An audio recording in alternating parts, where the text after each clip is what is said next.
مرتضی جعفرزاده. تنظیم مسعود بنی آدم.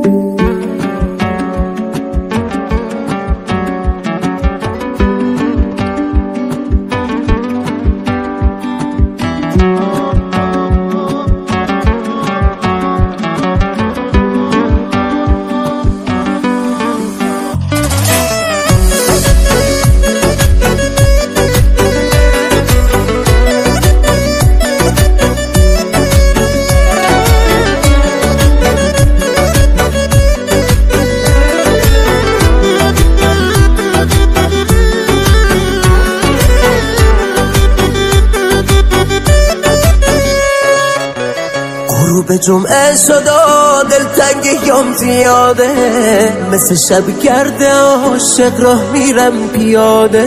خنده تلخی باز دوباره رو لب من، هر وقت تو رو میبینم پایین میاد تب من. هر وقت تو رو میبینم چه آروم شبه من. نسخ چشات شدم، رفیق غمهات شدم، یه حکی شمات شدم.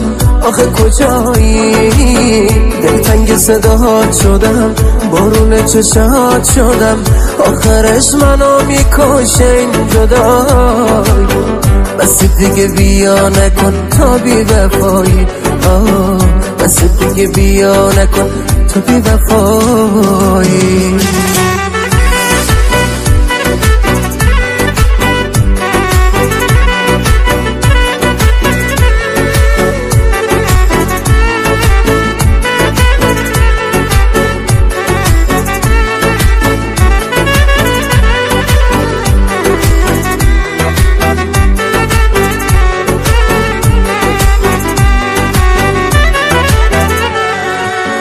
بازم رو قلب خستم زخماتو جا میذاری. معلومه از تو چشمات میخوای تنهام بذاری. من عاشق تو بودم کافی نبود برات تو.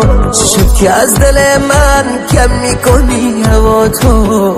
چی شد که از دل من کم میکنی هوا تو؟ نسخ چشات شدم، رفیق غمهات شدم، یه حکی شمات شدم. آخه کجایی؟ دلتنگ صداهات شدم، بارون چشات شدم. آخرش منو میکشه این جدایی. بس دیگه بیا نکن تا بی وفایی. بس دیگه بیا نکن تا بی وفایی.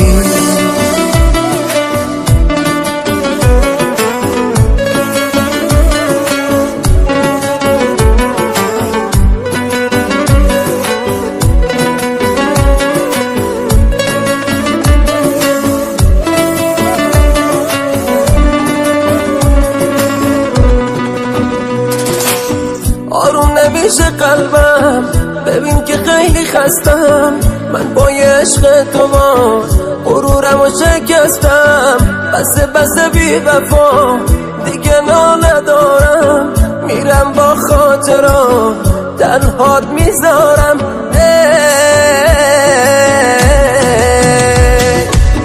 نسخ چشات شدم، رفیق غمهات شدم، یه حکی شمات شدم.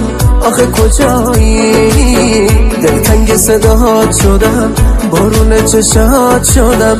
آخرش منو میکشه این جدایی. بس دیگه بیا نکن تا بی وفایی. بس دیگه بیا نکن تا بی وفایی.